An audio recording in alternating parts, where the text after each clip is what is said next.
Hello viewers, know about investment channel में आपका फिर से एक बार स्वागत है। दोस्तों, शेयर मार्केट में आकर लोग सबसे ज़्यादा जो बड़ी गलती करते हैं वो ये करते हैं कि जो पैसा है उस पैसे को लाकर किसी एक सेक्टर, किसी एक शेयर या इसी एक ही सेक्टर के अलग अलग शेयरों के अंदर वो डिवाइड करके उस पैसे को और रख देते हैं, इन्वेस्ट कर देते हैं। लेकिन आज इस वीडियो के अंदर मैं आपको कंप्लीटली मैंने जो एनालिसिस करके निकाला हुआ है और 2030 तक का आपको टारगेट लेना है। 2030 तक अगर आप उस टारगेट को फुलफिल करेंगे उस हिसाब से, तो मैं आशा करूंगा कि आपको एक अच्छा खासा मोटा मुनाफा लॉन्ग टर्म में आपको मिलेगा और जो लॉस होने का जो संभावना जो निकल के आ रही है सर, वो भी मिनिमल से मिनिमल होगा। तो आशा करूंगा आप इस वीडियो को पूरा देखेंगे। ऐसा वीडियो आज तक मैंने अभी तक नहीं बनाया हुआ है। ये आप मानकर चल सकते हैं इतने दिनों तक जो मैं शेयर मार्केट के अंदर हूं, तो उसका ही एक मोटा मोटी कह लीजिए एक निचोड़ है, उसका एक निचोड़ है जो मैं आज आपको इस वीडियो के अंदर बताने वाला हूं। तो जिन लोगों ने अभी तक चैनल को सब्सक्राइब नहीं किया, जो लोग नए व्यूअर्स हैं, उनसे मैं रिक्वेस्ट करना चाहूंगा चैनल को सब्सक्राइब कीजिए, नोटिफिकेशन आइकन को प्रेस कीजिए और जुड़े रहिए नो अबाउट इन्वेस्टमेंट चैनल के साथ।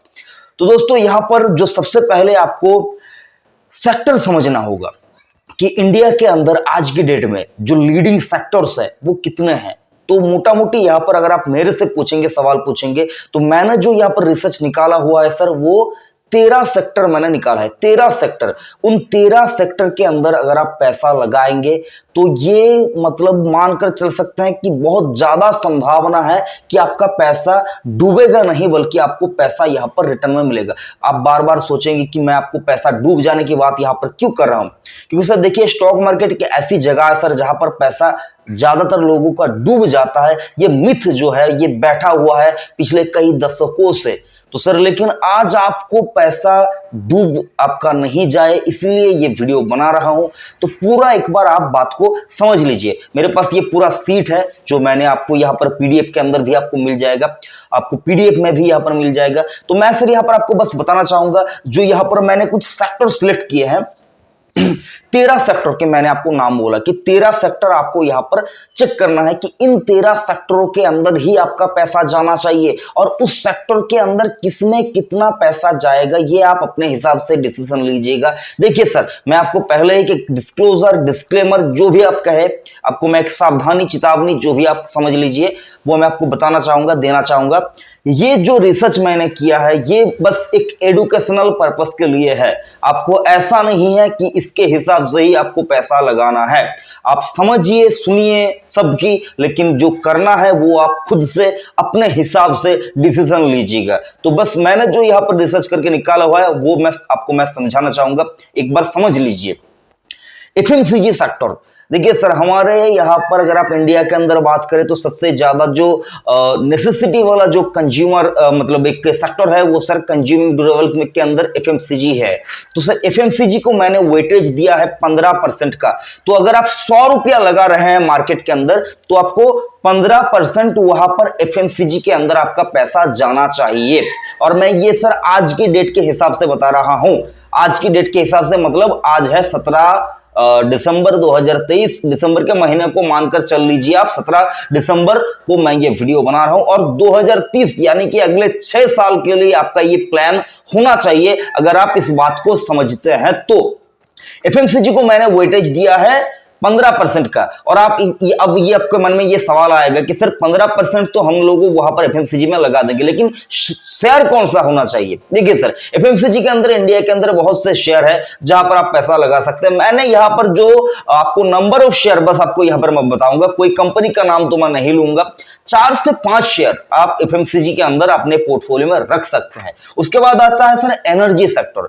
एनर्जी के अंदर आपका रिन्यूएबल एनर्जी जो होता है वो भी आ सकता है, सोलर पावर, वो मतलब जो सोलर पावर भी एक तरह से रिन्यूएबल एनर्जी है। तो मतलब सारे एनर्जी सेक्टर, वो गैस भी हो सकता है, पेट्रोलियम भी हो सकता है, सारे को मिलाकर आपको वहां पर वेटेज देना है 6% का।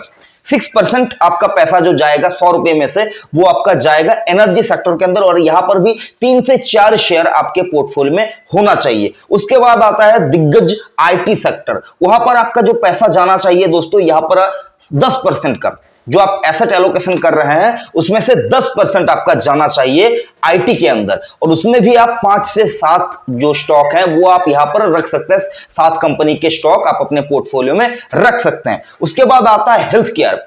देखिए सर, खाना हो गया, उसके बाद आपको जो सबसे ज्यादा इंपॉर्टेंट चीज आपको मिलेगा सर वो होगा सर हेल्थ सेक्टर से रिलेटेड। इसमें फार्मास्यूटिकल, जो आपका यहाँ पर पैथोलॉजी, जो सारा कुछ मतलब सारे मिलाकर मैंने हेल्थ सेक्टर ही नाम लिया है यहाँ पर, हेल्थ केयर सेक्टर। तो उसमें आपका पैसा जाना चाहिए 6% का। 100 रुपए में से 6 रुपया आपका हेल्थ सेक्टर में जाना चाहिए, और जो नंबर ऑफ स्टॉक आपको होना चाहिए आपके पोर्टफोलियो में वो से 4 से 5 कंपनी से ज्यादा नहीं होना चाहिए। 4 से 5 कंपनी अनफ होता है हेल्थ सेक्टर के लिए। आप पूछ सकते हैं कि हेल्थ सेक्टर में से कौन सा शेयर अच्छा, कमेंट कीजिएगा, मैं आपको बताऊंगा जरूर से। उसके बाद आता है 5वें नंबर पे इंश्योरेंस सेक्टर। इंश्योरेंस सेक्टर में आपका जो वेटेज होना चाहिए एसेट एलोकेशन का वो होना चाहिए 8% के आसपास। 8% आपको इंश्योरेंस सेक्टर में पैसा देना है, और उसमें भी 3 से 4 शेयर हैं जो आपको अपने पोर्टफोलियो में रखना चाहिए, 3 से 4 से ज्यादा नहीं सर। उसके बाद आता है इंफ्रास्ट्रक्चर।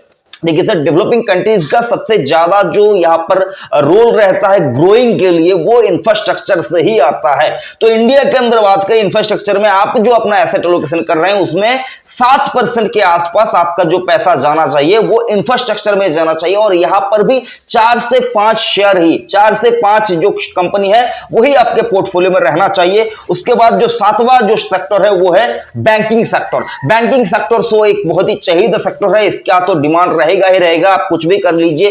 फाइनेंसिंग के लिए आपको तो बैंकिंग सेक्टर की जरूरत ही है। 8% आपका 100 रुपए में से 8 रुपया बैंकिंग में जाना चाहिए, और 4 से 5 कंपनी के ही शेयर लेना चाहिए, आप उससे ज्यादा नहीं, उससे कम अगर आप ज्यादा लेंगे तो वो मतलब अगर आप देखेंगे तो रिस्क एलोकेशन जो है, रिस्क एपेटाइट है वो कुछ गड़बड़ा जाएगा। उसके बाद आता है दोस्तों केमिकल सेक्टर। केमिकल की डिमांड भी सर बहुत ज्यादा रहता है। कोई भी मैन्युफैक्चरर देख लीजिए, कोई भी इंडस्ट्री देख लीजिए, उसमें केमिकल का डिमांड भरपूर है। तो केमिकल सेक्टर में आपका पैसा जाना चाहिए 5%, और यहां पर भी 3 से केमिकल के अंदर 5 से 6 शेयर ही आपको अपने पोर्टफोलियो में रखना है। उसके बाद आता है दोस्तों डिफेंस सेक्टर। डिफेंस सेक्टर एक बहुत ही तगड़ा सेक्टर है इंडिया के लिए। यहां पर आपका पैसा जाना चाहिए 10%। 10% डिफेंस में आपका पैसा 10% रहना चाहिए, और यहां पर शेयर कितने होने चाहिए? 3 से 5 कंपनी के, 3 से 5 कंपनी को। उसके बाद आता है 10वें नंबर पर ऑटोमोबाइल। टाटा, महिंद्रा, मारुति, आपने तो नाम सुना ही होगा, इन्हीं को ऑटोमोबाइल सेक्टर कहते हैं, लेकिन मैं किसी को कोई भी स्टॉक रिकमेंड नहीं कर रहा हूं। तो ऑटोमोबाइल के अंदर आपका जाना चाहिए 9%, और यहां पर भी 5 से 7 कंपनी, 5 से 7 कंपनी। और यहां पर ऐसा नहीं कि ऑटोमोबाइल से आपको मैन्युफैक्चर ही लेना है, यहां पर आप चाहे तो जो OEM है यानी कि ओरिजिनल इक्विपमेंट मैन्युफैक्चर जो है उसको भी आप अपने पोर्टफोलियो में रख सकते हैं। 11वें नंबर पे आता है मेटल सेक्टर। नाम सुनकर चिढ़िएगा मत, क्योंकि मेटल का डिमांड हमेशा रहेगा। कोई भी काम कर लीजिए मेटल का डिमांड रहेगा। उसमें आपका 5% जो 100 रुपए में से 5 रुपया मेटल में जाना चाहिए, और यहां पर भी 4 से 5 स्टॉक, 4 से 5 कंपनी के स्टॉक आपका मेटल में होना चाहिए। 12वें नंबर पे आता है एविएशन। एविएशन तो सर समझ ही सकते होंगे स्पाइस जेट का हाल क्या है, लेकिन सर ये हाल जो बेहाल हुआ करता था वो आगे चलकर मुझे नहीं लगता रहेगा। तो आपको एविएशन का भी यहाँ पर जो लाभ है अपने पोर्टफोलियो में रखकर वो लाभ आपको आगे आने वाले दिनों पे मिलेगा। उसमें भी आपका 5% पैसा जाना चाहिए, और यहाँ पर 2 से 3 कंपनी। आप पूछेंगे कि 2 से 3 से ज्यादा तो कंपनी है ही नहीं, तो सर जितने हैं उनको ही आपको मिलाकर रखना होगा। और लास्ट में 13वें नंबर पे जो सर यहां पर शेयर है वो है रियल एस्टेट का। यहां पर आपका 6% पैसा जाना चाहिए। कैलकुलेट कर लीजिए, मैं आपको यहां पर एक स्क्रीनशॉट भी दे दूंगा वीडियो के लास्ट में। तो वहां पर आपको टोटल 100 रुपया जो है आपका वो 100 रुपया लग चुका है, और टोटल जो नंबर शेयर आपके पास होने चाहिए वो मिनिमम 50 शेयर और मैक्सिमम 67 इतने से इतने कंपनी की आपके पोर्टफोलियो में होना चाहिए। तो सर मैं आशा करूंगा आप समझ सकते होंगे कि कैसे एसेट एलोकेशन किया जाए। मैंने आपको सेक्टर वाइज, परसेंटेज वाइज और कितने कंपनी के कितने शेयर आपको रखना चाहिए मैंने आपको समझा दिया। आशा करूंगा आपको वीडियो अच्छा लगा होगा। अगर ये वीडियो आपको जरा सा भी इंफॉर्मेटिव लगा, जरा सा भी काम का लगा, तो दूसरों के साथ इस वीडियो को फैला दीजिए, क्योंकि जितने नए लोग मार्केट में आएंगे, आपने जो पैसा यहाँ पर इन्वेस्ट करके रखा हुआ होगा वो पैसा बढ़ता जाएगा। आई होप आपको वीडियो अच्छा लगा, और ये कोई रिकमेंडेशन नहीं है, जो भी डिसीजन आपको लेना है वो आप अपने हिसाब से लीजिएगा। मैंने बस आपको एजुकेशनल पर्पस के लिए वीडियो बना कर दिया। वीडियो अच्छा लगा तो वीडियो को लाइक कीजिए, चैनल को सब्सक्राइब कीजिए। थैंक यू, जय हिंद।